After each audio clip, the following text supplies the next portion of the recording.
साथियों नमस्ते, जय जगत। यह है कौसानी है, उत्तराखंड का एक ब्लॉक है और यहाँ पर गांधी जी का अनासक्ति आश्रम है जो गांधी स्मारक निधि का प्रमुख केंद्र है और उत्तर प्रदेश गांधी स्मारक निधि इसको संचालित करती है। आप देख पा रहे होंगे कि आपको जो वाइट बर्फ़ की कुछ चोटियां दिख रही हैं, ये हिमालय पर्वत श्रृंखला का भाग है। हिमालय पर्वत श्रृंखला का मध्यवर्ती भाग है जिसको हम लघु या मध्य हिमालय कहते हैं। इसकी लगभग 9 चोटियां इस स्थान से हम सब देख पा रहे हैं। इस आश्रम के निर्माण के पीछे ऐसी जानकारी है कि 1929 में महात्मा गांधी जब भारत यात्रा पर निकले थे तो वह यहाँ कौसानी में ठहरे थे और उस दौरान वह गीता पर अपना भाष्य लिख रहे थे, तभी वह उनका आना यहाँ पर हुआ। और वह 2 दिन की जगह यहाँ की शांति और सुकून और प्रकृति के साथ अस्तित्वपूर्ण वातावरण को देखते हुए लगभग 14 दिन रुके थे। तो भारत आज़ाद होने के बाद भारत की सरकार ने यह जगह गांधी स्मारक निधि को दी जहाँ पर अनासक्ति आश्रम बनाया गया। हम देख पा रहे हैं कि हम जैसे ही गेट के अंदर जाते हैं तो गांधी जी की मूर्ति हमें दिखाई देती है। अभी वर्तमान में यहाँ 12 तारीख से 15 तारीख तक एक राष्ट्रीय विश्वविद्यालय विद्यार्थी एवं युवा शिविर आयोजित किया जा रहा है। आप देख पा रहे होंगे कि यहाँ हिमालय दर्शन लिखा है, अनासक्ति आश्रम। अनासक्ति आश्रम नाम रखने के पीछे का कारण यह है कि गांधी जी जब यहाँ आए तो रोज़ गीता पर एक भाष्य लिख रहे थे और अनासक्ति उनने अपनी गीता भाष्य का नाम रखा है। उसकी प्रस्तावना मूल रूप से यहीं पर उनने लिखी थी और अनासक्ति का मतलब है कि किसी चीज़ के प्रति भी आसक्ति ना होना। तो इस आश्रम के नाम के पीछे यही है। आप देख रहे होंगे कि 9 चोटियां हैं जो यहाँ इस चित्र में आप देख पा रहे होंगे। त्रिशूल, नंदा घुंटी, नीलकंठ, चौखंबा, मृगधुनी, नंदा देवी, नंदा घाट, नंदाकूट, पंचकुली, ये मध्यवर्ती हिमालय की 9 चोटियां जिस अनासक्ति आश्रम से हम देख पा रहे हैं। जब मध्य हिमालय की बात होती है तो इसका मतलब है कि हिमालय का सबसे निम्न भाग शिवालिक इसके नीचे है, इसलिए हम कह सकते हैं कि हम हिमालय की गोद में बैठे हुए हैं। और ये बहुत स्पष्ट होता है कि हमें ऊपर नीला आसमान और नीचे सफ़ेद बादल दिखाई दे रहे हैं, तो हम कह सकते हैं कि यह आसमान और बादल के बीच का एक हिस्सा है जहाँ पर यह आश्रम स्थित है। यह प्रकृति का सुकून तो है ही, लेकिन यहाँ एक सहअस्तित्वपूर्ण वातावरण विचार के द्वारा भी मिल पा रहा है जो प्रकृति के साथ तालमेल बनाकर मानव के अस्तित्व को संजोए हुए है। हम जब आगे बढ़ते हैं तो हम देखते हैं कि गांधी जी की प्रतिमा है। बताते हैं कि गांधी जी जब आए तो इसी चोटी पर आकर रुके थे। यहाँ पर ऐसा उस समय कुछ नहीं था, केवल उन्हें शांति और सुकून के लिए यह जगह चुनी थी।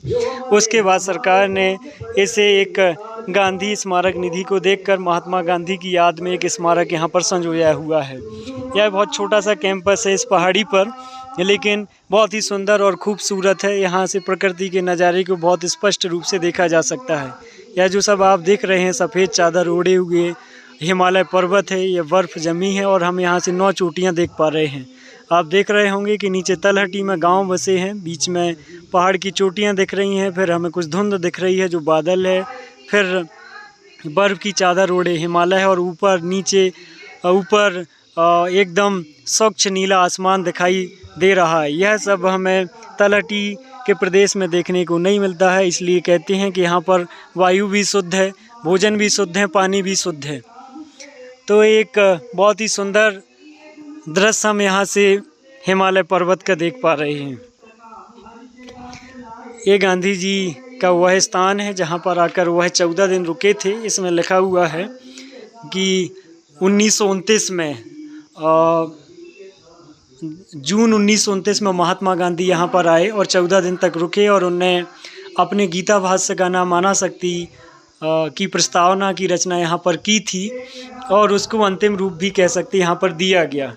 और 1929 के बाद जब 12 मार्च 1930 में गांधी जी दांडी यात्रा पर निकले, उस दिन उस पृथ्वी को पूर्ण रूप आकार दे दिया गया था। यह यहाँ का पुस्तकालय भी है और प्रार्थना कक्ष भी है जहाँ पर लोग आते हैं, बैठते हैं। वर्तमान में यह बहुत ही महत्वपूर्ण पर्यटन का केंद्र बिंदु है। जब हम हल्द्वानी से कौसानी की तरफ बढ़ते हैं तो हम पा रहे थे कि हम सीधे ऊंचाई पर बढ़ते जा रहे हैं। एकदम हम टॉप पर आ गए थे और जब कौसानी से नीचे की तरफ, कौसानी से आगे बढ़ते हैं तो एकदम ढलान है।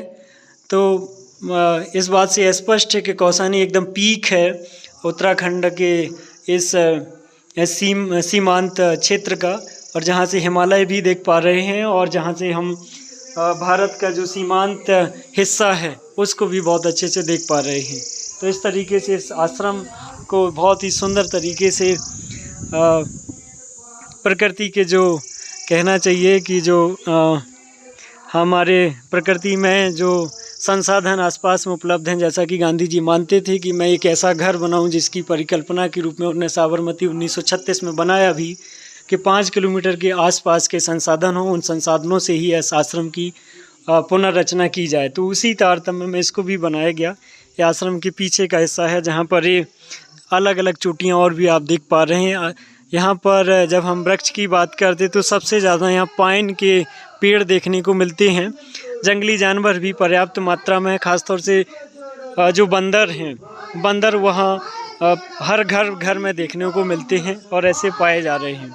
तो आश्रम के पीछे का हिस्सा, यहाँ एक रसोई है और खादी का एक केंद्र है, और ख़ास तौर से निवास के लिए कई घर बने हुए हैं जहाँ पर बहुत सारे लोग आते हैं और एक पर्यटन का प्रमुख केंद्र बना हुआ है, ख़ासतौर से हिमालय दर्शन के कारण। वर्तमान में राष्ट्रीय विश्वविद्यालय विद्यार्थी आवास शिविर गांधी स्मारक निधि के नेतृत्व में संचालित हो रहा है, जिसका संयोजन गांधी स्मारक निधि के मंत्री आदरणीय संजय सिंह जी कर रहे हैं। तो हम वापस पुनः आश्रम के गेट पर पहुंचे हैं, जहां से आपने इस मनोहारी दृश्य को देखा भी।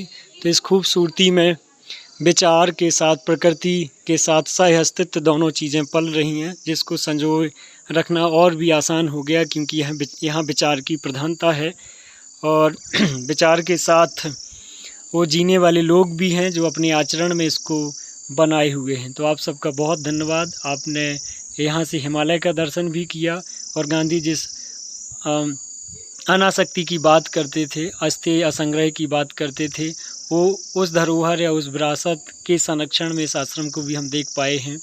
आप सबका बहुत शुक्रिया।